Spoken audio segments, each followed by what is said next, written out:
What is up, and welcome back to Beyond the Arc with Brandon Silvers. As always, I am your host, Brandon Silvers. Real quick, have some housekeeping to take care of. You know I'm for real because I got my sheet of paper with all the facts. Boxer Rachel Dunn, who was on last week's episode promoting her fight for charity, her fundraiser still live for her April 6th bout at the Battle on the Bricks. Proceeds are going to the College of Charleston Athletic Fund and MUSC Children's Health. Link is going to be in the show notes. Also, former West Ashley High School track and basketball legend Nadia Robinson has launched her clothing brand, Catch the Beat Apparel. It's more than a clothing brand, though, because proceeds will be used to help close the gap in healthcare disparities in underserved communities. Nadia is graduating from MUSC Med School in May, but she's a go-getter, and becoming a doctor wasn't enough for her for whatever reason, because she's just too awesome. So check that out. That link is going to be in the show notes as well. Speaking of doing things for a good cause and charity, some might say this is why my guest today is joining me. I choose to believe that he has an incredible eye for talent. It is my honor to introduce to you, from the Shutdown Fullcast, Mr. Ryan Nanni. Ryan, hello. What is up?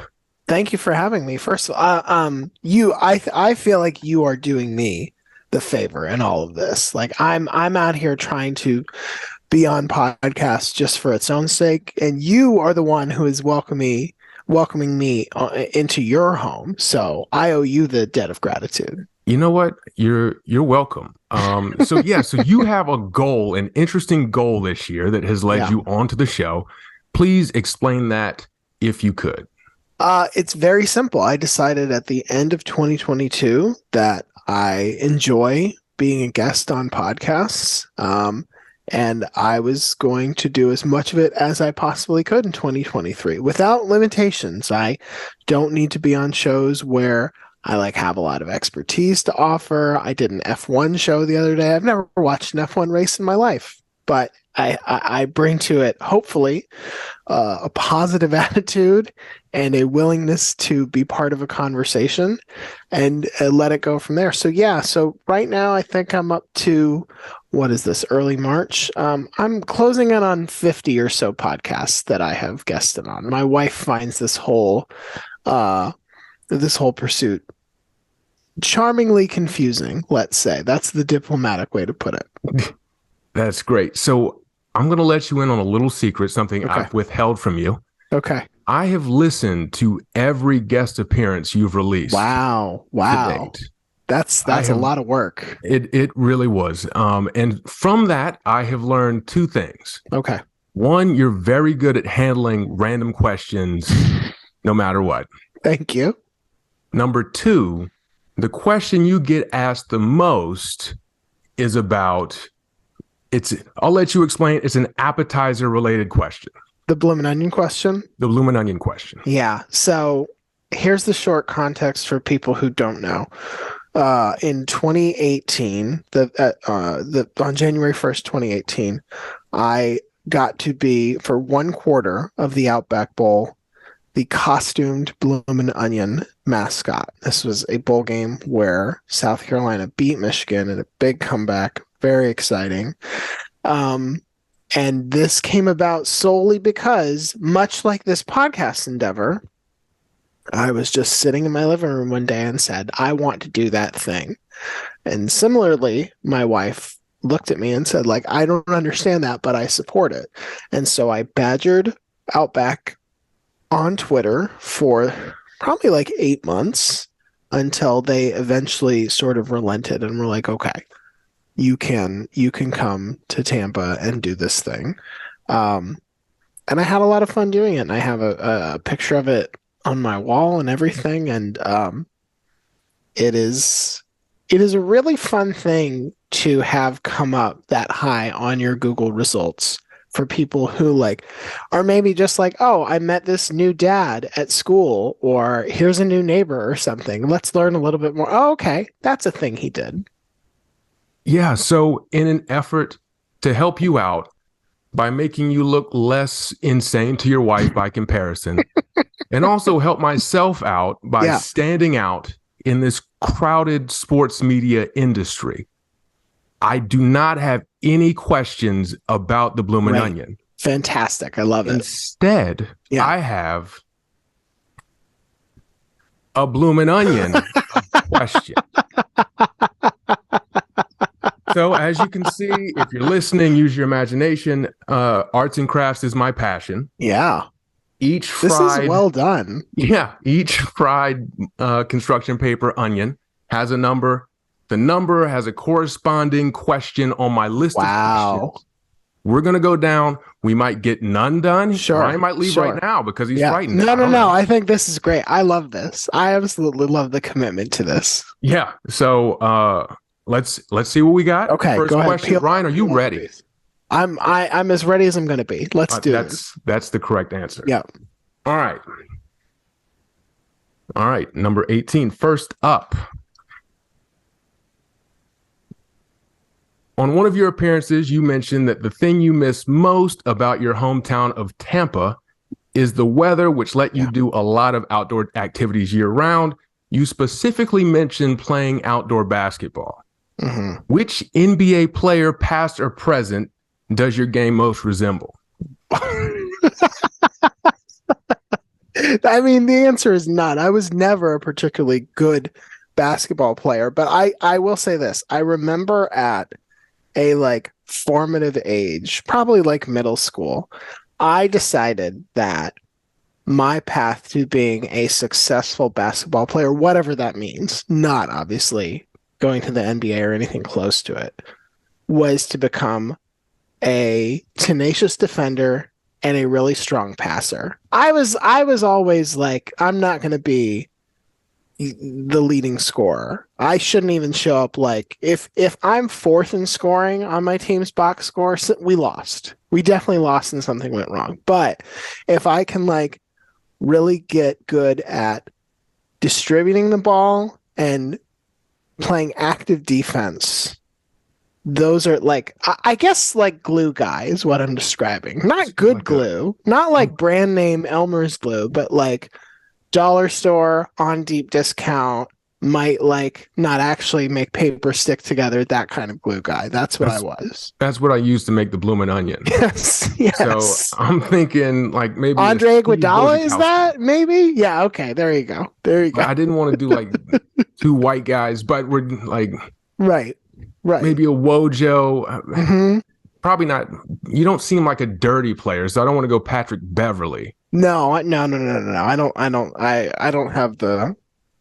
have the interest in starting a fight on the basketball court. So neither do NBA players. So there you go. Well done. So some of these might be longer, more in depth. Some might be serious. Some might be. I think that one was good. serious. I don't know what to expect. It's very exciting. Keeping you on your toes. All right, let's see. So we got number 10.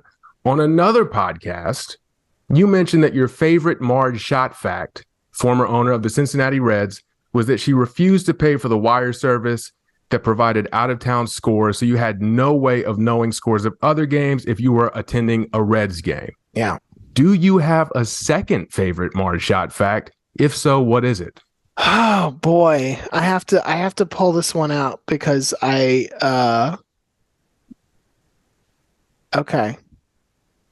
So I think there are lots of bad Marge Schott facts that you. I couldn't find any good ones, but yeah. Yeah.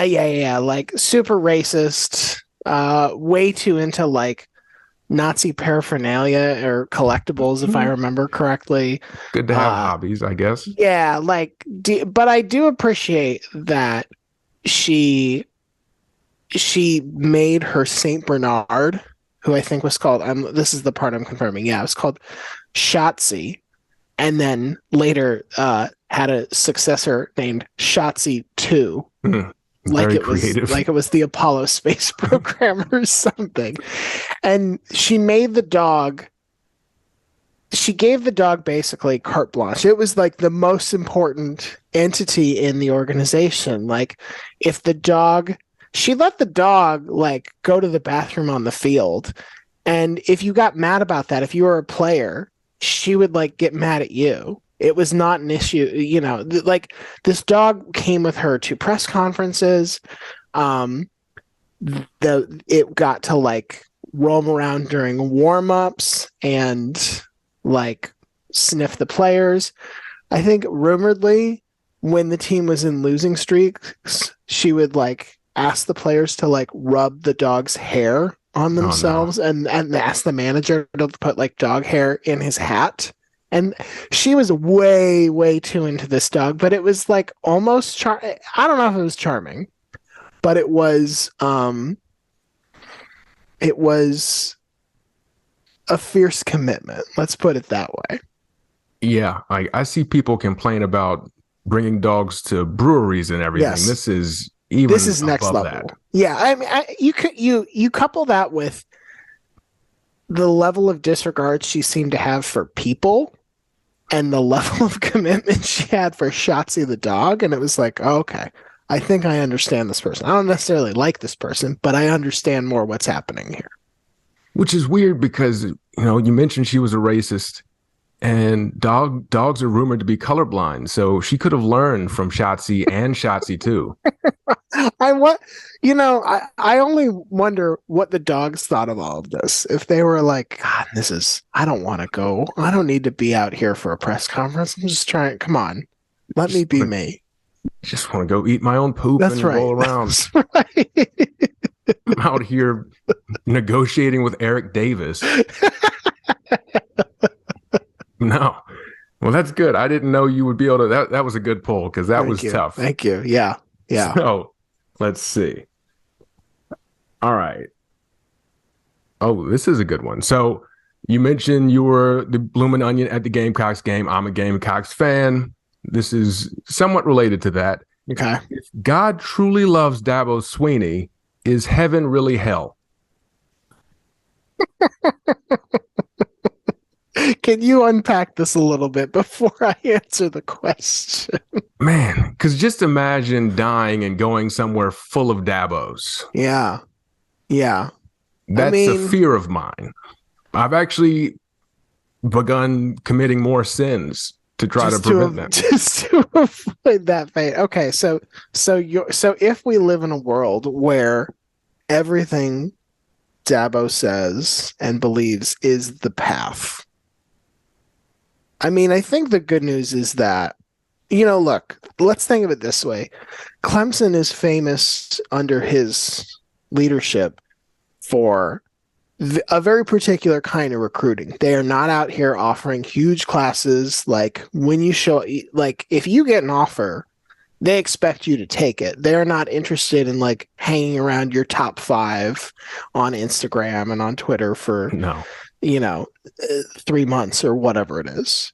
And so maybe this is, and a lot of religious beliefs adhere to this. It's like, maybe it's not that heaven is full of Dabos. It's like heaven is pretty sparsely attended. Like we're not, so you and I don't have to worry about it because like, unless you're a blue chip in the eyes of the Lord, you're not getting the offer. So it's really just like not a problem we have to worry about. So maybe it is full of Dabos, but it's not that full is what I'm saying. Like there's room to spread out. So we're going like 1AA maybe. Yeah. We're JUCO. Spiritually JUCO is what we are. I can accept that. Yeah, it's good to know yourself. That's right. Because we probably won't run into Marge Schott either. So no. I think we're right in the middle somewhere for sure. Above Marge, but below Shotzi too. Mm-hmm. Yep. All right. Let's see. Okay, on an episode of the Shutdown Fullcast, you briefly discussed Nepo babies. Well, not briefly. You specifically, Iowa offensive coordinator Brian Ferentz. You briefly touched on Jack Collinsworth as well, whose presence irks me to no end. Which industry is cushier for Nepo babies, coaching or sports media? I think it's probably coaching because there are enough places you can stash people and you can sort of say, there are enough sort of spots on the roster where if you're the head coach, you can always get your little brother or your nephew or whoever, you can always get them an analyst gig. Can you always make them one of your coordinators? No, not necessarily. And or if you do, you understand like this may go a certain way where you're having to have a tough conversation with them. But there's always room to sort of hide somebody away. I think when you are a Nepo baby in sports media, you either have to like be connected to somebody really high up and really secure, or that's it actually. Like that's the way that's the way that works. I mean, there's certainly plenty of nepotism adjacency that happens in sports media, but I think it's probably still easier to get in through the coaching area, mostly because you also, if you're not good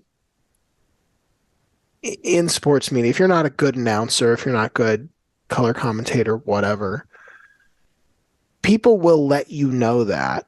But if you have some inscrutable title and nobody's really quite sure what you do, and you're like, I'm the assistant tight ends coach.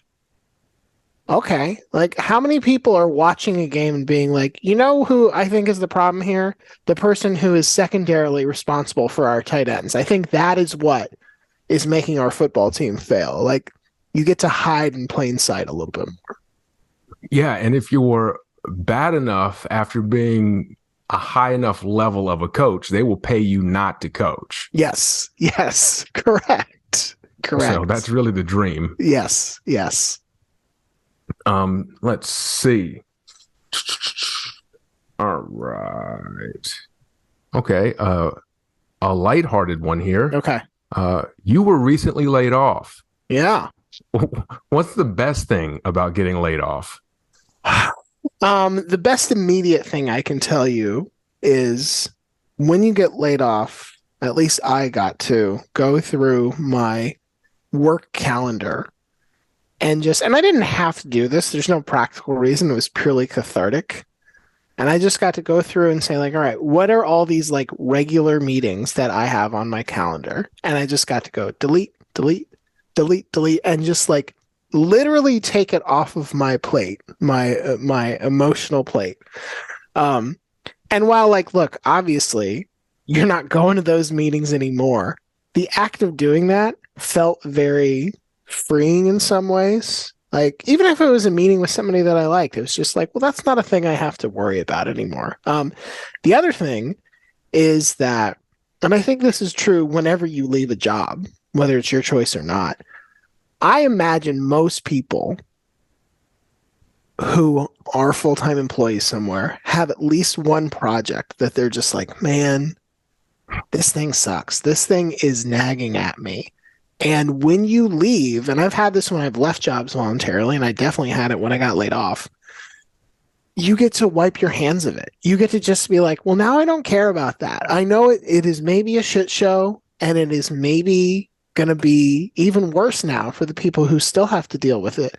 But again, like deleting those calendar invites and events, you get to just sort of say like, nope, that's gone. I can erase that from my priority list. So that part is really good. That part is really, really good. That gave me a flashback. I used to work in youth recreational sports, and one time they expected me to replace all of the concessions in each of the concession stands by myself. Yes. And I was like, that doesn't really feel like a Brandon thing to do, so I'm just going to leave. And that was the greatest feeling to know that I didn't have to worry about the Sour Patch Kids or whatever. Right. I was like skipping out of there. Yes. It is embracing the freedom of not having to deal with bullshit is pretty good. Amen. All right. So, okay, this is kind of a good one. How much do you research the podcast you appear on beforehand? What would you do if they started leading you down a path that was quite obviously trouble? Okay. These are two very different questions. So I'm going to answer the easier part first, which is the first one. It depends. Like if we if there are many episodes of the Fullcast that we do where we just show up and turn the mics on and just see what happens. I don't recommend that. I don't think that's like a great way to put together a piece of audio, but I think we have been doing the show for so long and sort of like have enough mutual trust amongst the four of us that we're comfortable doing that. And we've done it enough times that we're like, okay, we know it will go somewhere from here. And even when we just sort of show up, we know that people have like topics or musings or what or prompts that they're going to bring. We never show up and are like, I don't know, nobody has anything to talk about. But there are cases where I or other members of the show do a lot of research. Like I did this ridiculous game a couple of episodes ago where I asked Holly and Spencer to identify, and Serber, our producer, to identify whether I gave them a little groups of things, and they had to figure out which one was the NIL Collective, which one was the 90s dance music group, and which one was the name of a protein powder. And it turns out to be a very hard game. But to do that, you have to like actually go through and gather it all and do all that work. So sometimes there's a lot of work into it, but that is almost always like an affirmative decision on my part or somebody else's part to say like, okay, I want to do something very specific today. Other days I just like, I'm like, all right, what are we doing here? Let's go.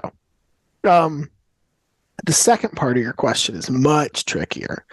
So what would I do in the event that I felt what do you mean by trouble? Let's start there. Let's say you show up, you haven't really checked out the podcast you're a guest on. Oh, yeah. And Marge Schott is the host. Oh, okay. Okay. So this is less about the Fullcast and more about, got you. This is more about my guesting thing. I feel totally comfortable just bailing at that point. Like part of the transaction here is I'm happy to be a guest on these shows, and you know, people will frequently be like kind of apologetic and be like, "Hey, this is like a small show," and blah. I'm like, I don't care. This is fun. I like getting to talk to people like you, and I don't like. I'm not doing this to try to get famous or to try to put my name out there in any sort of way. And like, I think small shows can be a lot of fun if people are excited about it and people like doing it. Like, I don't care that it's small or big or whatever. But I have thought about like, what are you going to do if like the white supremacy podcast is like, hey, we'd love to have you on. A, like that's a situation where you just say no. B, if I get accidentally duped into it, like, yeah, I'll just bail at that point. I'll just be like, I don't think I have anything I want to add to this conversation. Thank you, but no thank you. And just dip, because so that hasn't happened yet, to be clear. No, it has not happened yet. I hope you haven't just jinxed it, yeah, but I guess sorry we'll if see. I did. Because I've got a good friend, like one of my best friends in the world. He's a white guy. He's got a very thick Southern accent. Yeah. And he often finds himself in conversations with people who think that they share the same beliefs. Right. And right. he's like, wait, don't let the twang trick you here. Yes. And yes. I've had to listen to all his stories about sneakily, like, I'm going to withdraw from this. Yes. And sprint over here. Yes. Yeah. I have not encountered the podcast version of this, but it probably will happen at some point, and that's going to be interesting, to say the least. Something to look forward to. Yes. Right. All right. So you spoke on one podcast about the changes the media industry as a whole, but more specifically, the sports media industry are currently going through. If you were just now starting out, what would you do to break in? And would this advice differ if you were a handsome and charismatic black man with no industry connections?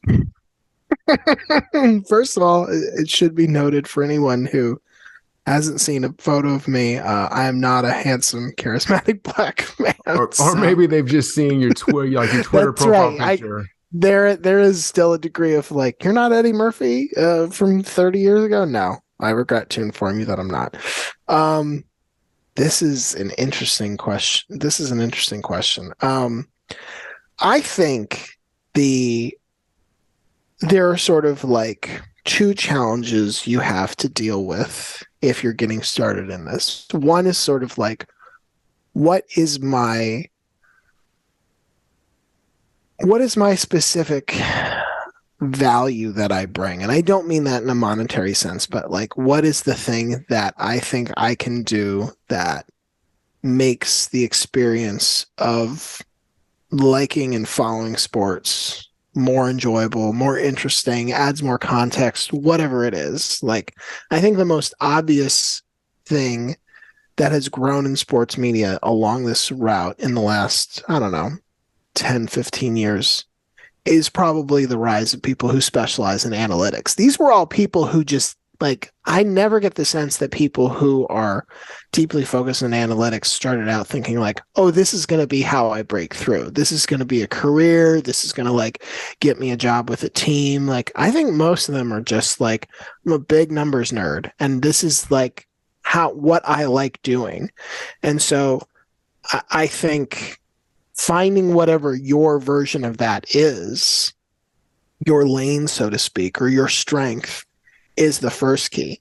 And then the second is figuring out, I think, where you can find at this point a network of sorts, and I mean that in a lowercase n sense, of people who like will help you sort of like get out there and sort of start to connect with an audience. Because as easy as it is now to be a content creator and sort of put things out and not rely on the infrastructure of old media or big media companies or whatever, it's really hard to sort of like break through the noise. And I think inevitably, I know for me at least, the way this has happened is that I was lucky enough to fall into the same circles as people who already had an established audience. And so I think like figuring out, you know, okay, how can I talk to people who kind of fit with the vibe that I'm going for, or sort of like have an audience that feels like what I would want my audience to be, or this, that, or the other, and try to build those sort of organic connections and see, like, because ultimately everyone who has made it in this business, I would say, has had help from somebody. Like, and I think most of us, not everybody, most of us try to remember that, like, the job, if you have had any success here at all, is to provide a hand down the ladder in the same way that it was provided to you when you were moving up. But it's hard to sort of like find those people, and I find that it is easier when you have people like coming to you and sort of saying like, hey, you know, I would love to talk with you about this. I would love to, you know, have you on my show, or have you, you know, if you're interested in collaborating on a project, or this, that, and the other. Like, that is sort of seems to me to be the way to do it, because like all the other existing ways that these networks were formed don't exist as strongly as they did 10 years ago or so. It requires like a little bit more of work and intention, but you can see it, and I promise I'm almost done rambling on this. You can see it in a lot of interesting spaces where like independent sports storytellers, excuse me, on YouTube, like, have figured out that they can all help each other, and that it's a rising tide lifts all boats thing, where they sort of say like, okay, if I'm Foolish Baseball, I can go, you know, try to reach out to people who do similar things that I do, and sort of try to help each other out. Like, I don't think it's as competitive a space as maybe it used to be, in part because like there's not that, you know, there's no longer my goal is to go work for Sports Illustrated and get paid $5 a word. Like, that job doesn't exist anymore. So there's no more competition over it. That's good, because I don't know if you could tell, but that was just me asking. I don't know if I hit it well. Yes, Oh, okay, yes. cool. Yeah, it's called acting. But thank you. That was incredibly helpful and Sure. insightful. So I appreciate it. Oh, okay. You mentioned earlier how your wife feels about your quest to appear on as many podcasts as possible. Whose sanity would she question more? Yours for appearing on this many podcasts, or mine for listening to them? So this is a tricky question because on the one hand, you are making a choice that she would not make, but on the other hand, she has to listen to me talk like she's made She a married you. decision to listen to me more than anybody has. Um, and so I don't know that she can really criticize you for that without at the very least having to ask some very hard questions of herself. So I think ultimately I think she would probably say, she would question me more, in part because you made a really good and clever craft, and I, in her view, am just wasting time that I could be doing other productive things. You have channeled your time into something tangible and creative, and she's a very she works in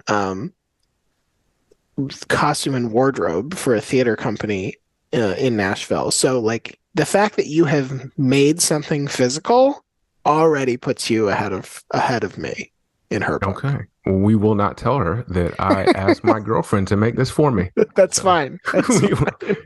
between you and me. Okay. The Shutdown Fullcast claims to be the only college football podcast on the internet. You have a legal background. I'm curious, has anyone ever threatened legal action because of this claim? So no, they haven't, and I'm not worried that they will, and here's why.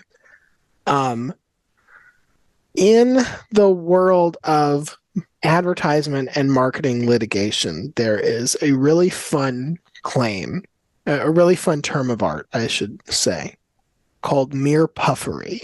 And what that means is this: if you offer a product that says it will do a specific thing, it better do that. If you say, like, I make car wash soap that will clean your car, that will get spots out, it better do that, at least within a reasonable range. But if you just put out car wash soap that says, this is the best soap, this will make your car the shiniest, the law has decided that claims like that don't actually promise the customer anything. They're just puffery. You're just literally puffing yourself up and saying, like, this is the best and the awesomest and the most exciting. And there's no promise to be broken there. And I think the factually absurd claim that the Shutdown Fullcast is the internet's only college football podcast would rise to that level where no reasonable person could take that claim in 2023 and believe it to be true. And more importantly, it is not a statement of quality in any way whatsoever. We don't say we're the only good one. We don't say we're the only smart one. We just say we're the only one. And that means we are, by definition, also the worst one. That is incredible legal advice that I will be using to annoy and sicken dozens of people. That's why most people go to law school, is just to annoy other people. So that's fantastic. Oh my gosh, this is life-changing. Speaking of life-changing, you mentioned that the wrestler The Undertaker was almost your neighbor. Yeah. Who would be the best and worst wrestlers to have as neighbors? Hulk Hogan's definitely the worst. Like, definitely the worst. No matter how, like, there's nothing about having Hulk Hogan as a neighbor that would be good. Like, I'm just going to go ahead and check him off the list altogether. The best wrestler to have as a neighbor. I honestly don't know that I have a good answer here. I think that might be the answer. Yeah. I think mostly you want.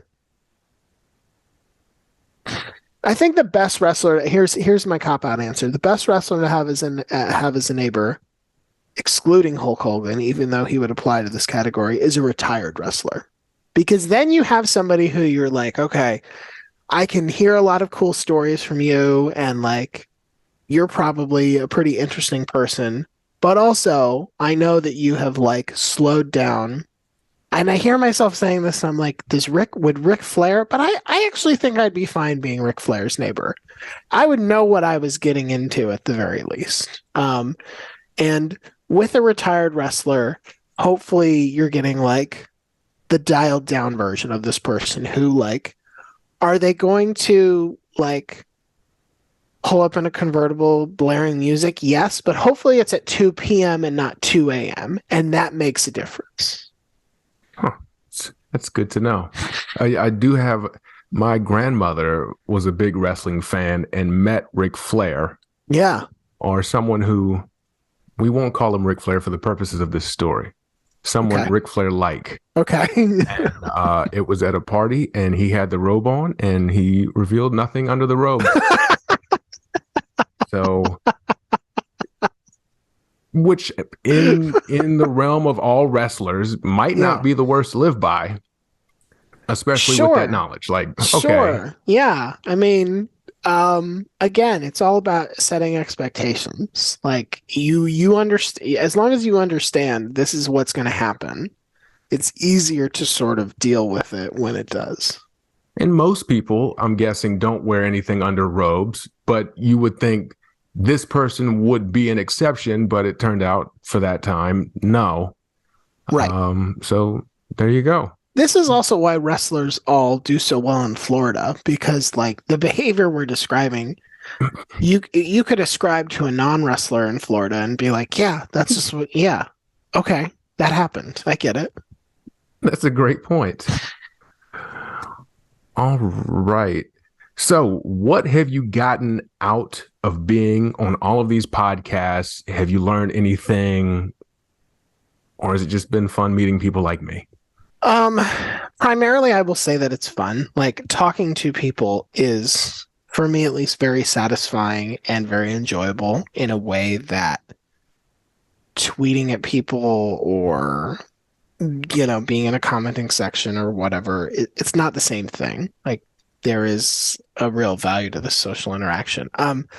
This is kind of a boring answer, but it is very interesting to see the various ways in which the sausage is made on the podcast side. So I have learned a lot on accident about the different approaches people have from a technical perspective to how they record, how they set up the conversation, whether or not that's the same thing, what new like platforms and software and et cetera they're all using. So I don't know that I've like, I definitely don't think I've been like, aha, that's the only way and best way to do it.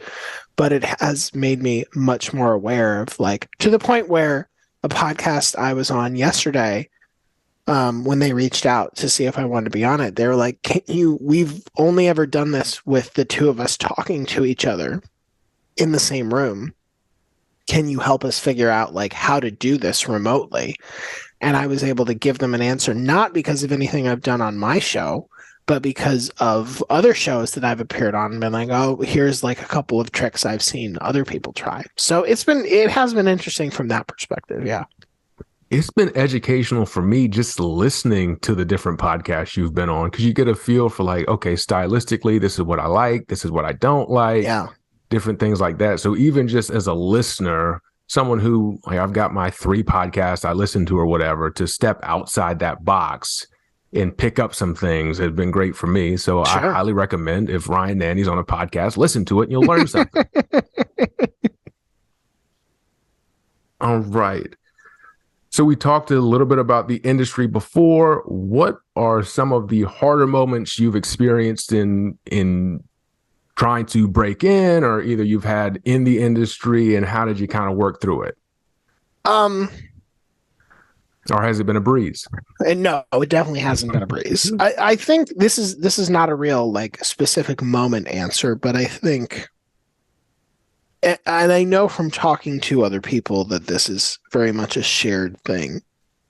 People who work in sports media, by and large, get into it because they really like sports. There are obviously some people who are just like, I'm an audio producer. I work cameras. I just happen to go here. And I've worked with people directly. I worked with a super talented animator who like didn't watch or care about sports, but was just incredibly good at making motion graphics and had a real understanding of how to collaborate and work with people to make what they wanted, and didn't need to know what a safety was to help you make something work. But I think there comes a moment for most people who work in sports media where you realize it's a job, and it comes with all the sort of like pros and cons and stresses and frustrations that a quote unquote regular job would have. So you will experience burnout. You will have times where you feel like you just are sort of over it and are frustrated with it. And I think like getting to that point where for the first, I don't know, year or two, it just is like so cool. And you're just like, oh my gosh, I get to do this. I am the luckiest person in the world. I am just like paying attention for my work. I'm paying attention to the things that like were my hobbies. But when you make hobbies your job, it changes your relationship to them. Now, I think there are some really good things about that. And it has definitely changed the way in which I am a sports fan and a sports observer. But yeah, I think you definitely do hit a point, or at least I've hit a point, I won't speak for everyone or other people, where the realization hits you where it's like, yeah, all jobs are jobs, and they all have some common elements of like, you're going to work with people who frustrate you. You're going to have a manager who you think doesn't understand you. You're going to feel jealous of other people who are achieving things that you think you should do, or you're going to feel down on yourself for not achieving certain things that you think you should. And it's sort of, ultimately that's okay. And it's good to sort of hit that point, but it is a little rough at first when you hit that bump in the road. Yeah, because you're right. The aspect of it being a hobby and something you do for fun, that's something I've tried to be aware of since I've started doing this. Like if it feels like it's not fun, let's pull back a little bit. Yeah. But it's tough because how do you do that when that's keeping the lights on and stuff like that, and you don't have a choice and you have to push through, and it's like another Iowa football game. Here we go. Right. I mean, to do that, I think you do try to remember what has made it fun for you in the past. And you try to, there are always ways, I think, to sort of reconnect with, excuse me, that original feeling and impulse. But I also think ultimately, if you get to a point in any job where you're like, this is not fulfilling, and this is not scratching my creative itch, or, I don't feel proud of the work that I'm doing in the way that I once did, I think that's probably a good sign to leave. Like, in the same way that lots of people come into sports media from really non-traditional backgrounds, like Mina Kimes is a really good example of this, who was like an accomplished business reporter and is now an NFL analyst on TV. I think people should feel just as comfortable saying like, okay, I don't want to do this thing anymore. And obviously they don't get the same amount of attention, but like, yeah, you can, just because you're here for now doesn't mean it's a failure or a disappointment if you decide ultimately like, I'm going to go do something else and I'm going to be like perfectly happy doing that. That was way deeper than the Undertaker question, but that's what we're doing. That's Sure. the bloomin' onion. That's the variety we're doing here. Yeah. No one knows what the bloomin' onion. This is much more variety than an actual bloomin' onion. Straight to I the don't know point. if you've had it or not, but you're just like, oh, all of these taste exactly the same. And there's no sense of adventure or surprise. Like when you're on your 20th petal of the Bloomin' Onion, you're like, I've made some choices here. This is like if you were eating it in the outback with there's 7 million venomous snakes and spiders. And That's everything. right. This That's is right. that kind of That's excitement. right. That's what I try That's to bring. right. So, stealing this from my favorite baseball podcast, At the Plate with Danny Foxworth. Shout out to Danny. If you were a baseball player, what would your walk-up music be? Gosh. I've seen I think the stalking I did does not rise to a level of illegality. Yeah, I think I'm yeah. still safe. So in my stalking, I saw a couple of Mariah Carey posts on your Yeah. Instagram. Yeah.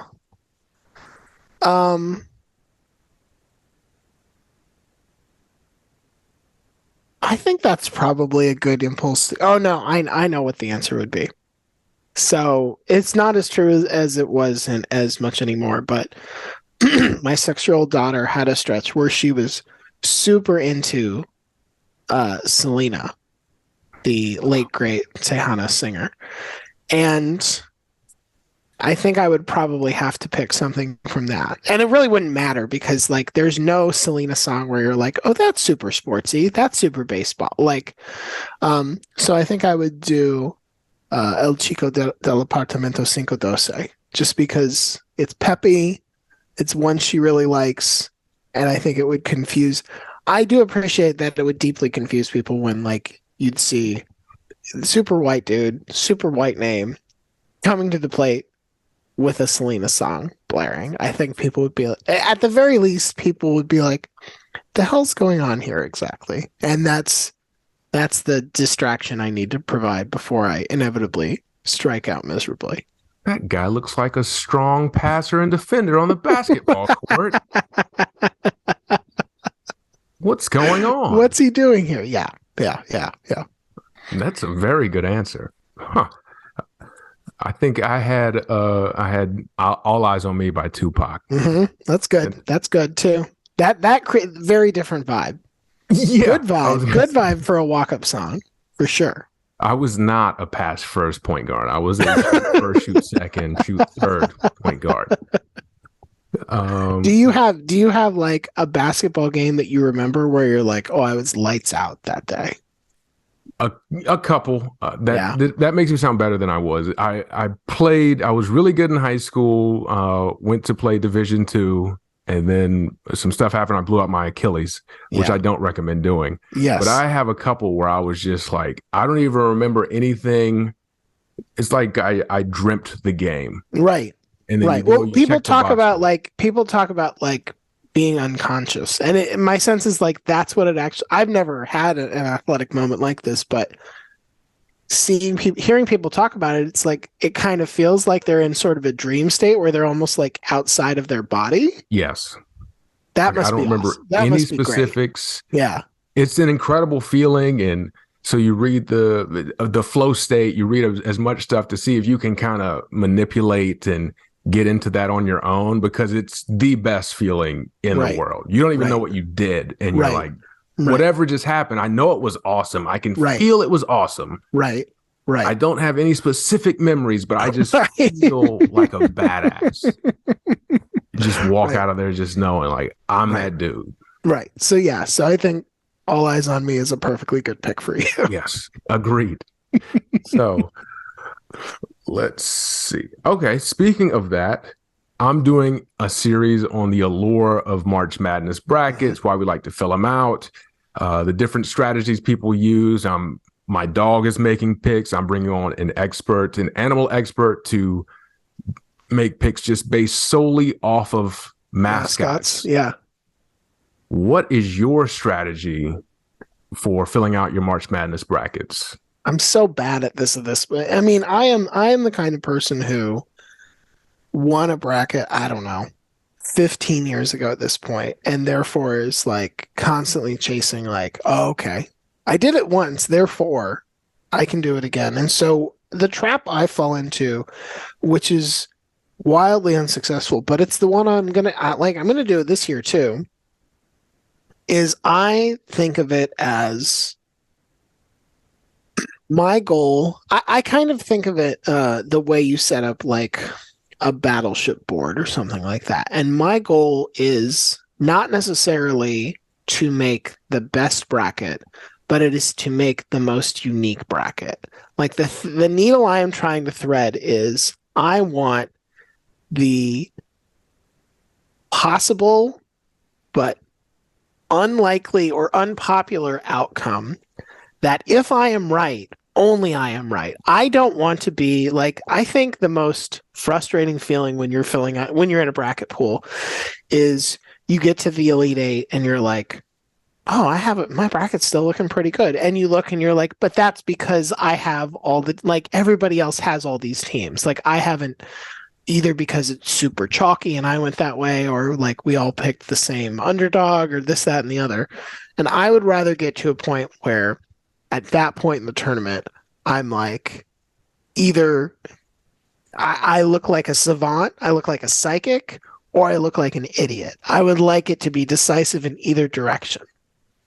And most of the time, I look like an idiot. Completely agree down to the idiot point. I want to hold up, and I picked this 13 seed over the 4, right? Because I am a basketball genius. Yes, everything else was wrong. Whatever. You didn't have this Fairleigh Dickinson upset. I crushed it. Bow before me. Right. And it's just like, okay, oh, you picked Kansas, like whoop-de-damn-do. Right. Everyone can do that. It takes real skill to pick that upset. It takes courage to be wrong in the direction that I am wrong. That's the difference. I'm built different. Like, why penalize me for being brave? It makes no sense. Makes no sense. So I'm in complete agreement. Because I don't think I've ever won a bracket challenge. No, I haven't, because if I did, you would hear about it today. But that's not the point. The point is to appear smarter than everyone else. Right. Yes. If you're trying to win, you're doing it wrong. Yes. 100% agree. Yep. So that's why my dog will end up winning. Does not care. Okay, you have accomplished a great deal in sports media. What's something you still hope to accomplish or get done? Wow. I don't have a good answer to this, and mostly because what I have liked about this job in this field is the opportunity to work with other talented people. Like I certainly have my own sort of individual creative impulses, and sometimes I go with them and sometimes I don't. But the thing that I have found super rewarding have been the collaborative opportunities and getting to sort of help other people make something that they have in their brain and help it be more successful, a more fully realized version of it, whatever. And so, like, I mostly just want to keep doing that and keep doing it with new people and push in new directions. I guess broadly speaking, I am always interested in pushing myself into places that I am less familiar with. So whether that's like different platforms or mediums, or whether that's different areas of coverage that I like don't have as much background in or don't have as many reps in. But yeah, I don't know if there's like, oh, there's this one thing I really want to do. I like working with interesting, smart people and sort of just getting to like help be part of their process. That is an incredibly selfless answer, and I see why you didn't choose All Eyes on Me as your walk-up song. So, a lot of introspection going on over here. But Okay. listen, we can't both be shoot first. Like this is what it No. has to, if I'm willing to make the passes so that you have a more open shot, this is how this all works. This is Someone's why it got to be works Ricky well. Davis. That's right. And that's me, and you're welcome. So you're right. Get you rebounds can't on get your an assist own if I don't shoot. basket. Yeah. That's how shoot first I am. I won't shoot at the wrong basket and get a triple double. Yeah. Wrongfully taken away. Perfect. Okay. So there has been a lot of talk recently about artificial intelligence and Chat GPT and the potential ramification of these tools. How concerned should we be about those potential consequences when computers couldn't even select the right national championship matchups under the BCS system? Well, I think the concerns are probably, or the failings are probably pretty connected. Like, to the extent people hated the BCS was built by people, and people were the ones who said, like, this is what the computer should do. The BCS was not just, a secret master computer that could sort of like input all data and come up with its own answers. It was merely doing what the people who programmed it told it to prioritize and told it to focus on. In the same way, a lot of these ChatGPT AI type generators, they are working with they're working off human generated content. And so often you'll see, like, it's just spat out all this junk at me. And it's like, well, the internet's full of human generated junk at this point. It is a little bit like building a robot that's like, go find food for us, and then just sending it out into a major city and being shocked when it comes back with empty cans and garbage. And it's like, well, that's what there is there. That's what it had to work with. I think it is, to the extent it will suck, and it will suck at some point. It will be that some companies will decide that they don't care that it's not great. What will matter more, I should say, if you are a media company, if some media companies, is that it's cheap, and it's not going to, as long as it's cheap and as long as the low cost is justified by whatever Google results or traffic analytics you sort of need to justify it, that will be good enough at some point. And that is a shame, because I think that will continue to sort of flood what we have with more low quality garbage. And while I don't worry that like that will become the dominant media form, it does make it like a lot harder to get to the stuff that's good. Like the reality of the algorithm based internet at this point is that it's a lot harder to find the good stuff than it used to be, mostly because there's just so much garbage that has to sift through to get there. And this is only going to exacerbate that problem. That has been something that's been driving me crazy personally. Is I like to think I don't produce low quality garbage, but there's so much, and you see these different like aggregate sites and all the clicks they get, and you're like, I'm just screaming into the void. Yeah. While this person is, here's my half-assed article that someone wrote up just to get clicks. Mm-hmm. And you're just like, what is going on? Yeah, it's a super uphill battle, and I don't have like a good answer to. If I did, I definitely wouldn't have been laid off. That's for sure. But it doesn't feel great, for sure. Mm. Well, like a blooming onion, you typically can't finish it, or you at least shouldn't. So, in the interest of time, Ryan, where can everyone find you? Most reliably at Celebrity Hot Tub on Twitter or Instagram. you can listen to the Shutdown Fullcast wherever you're listening to this podcast or any other ones like it. And other than that, yeah, I just sort of, I don't know. In the process of doing this, I'll probably turn up on another podcast you listen to, whether you want me to or not. And I apologize if you don't. So, no, this has been awesome. I appreciate it. This has been another episode of Beyond the Art with Brandon Silvers. Don't forget to subscribe, rate, review, and share. And I will catch y'all next week.